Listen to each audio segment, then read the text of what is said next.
Hi, it's Warren Berger with Luminary Financial Advisors.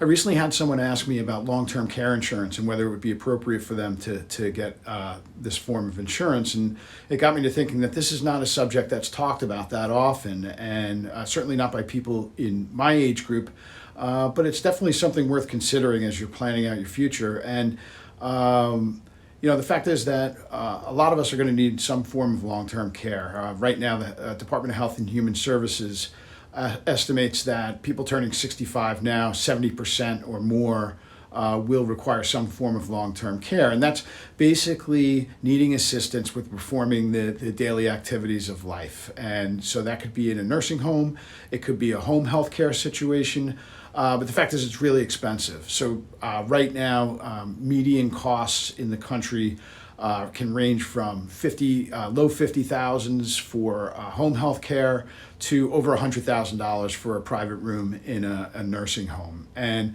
you can only expect for those numbers to go up with inflation over time. So when you start to think about what the potential need is, it really could be quite substantial in your later years. The problem is long-term care insurance is expensive.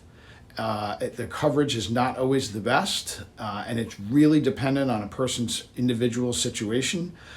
People with adequate savings may choose to self-insure and put money aside, anticipating that they're going to need this over time. People that have much lower incomes can get government assistance for many of these things.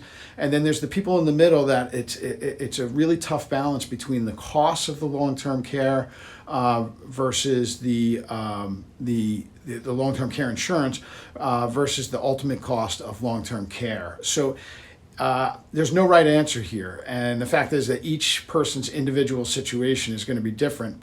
And some people have family members that are going to be there for them. Others are going to have other assets that they can put in place to take care of this.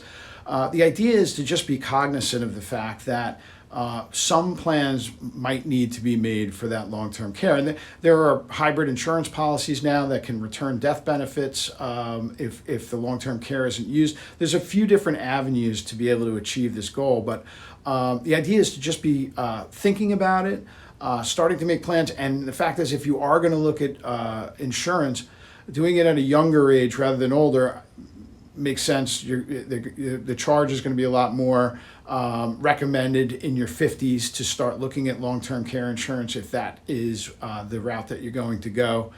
It's just something to keep in mind, and I hope you find this helpful as you think about your future and some of the plans that you're going to need to put into place. Thank you.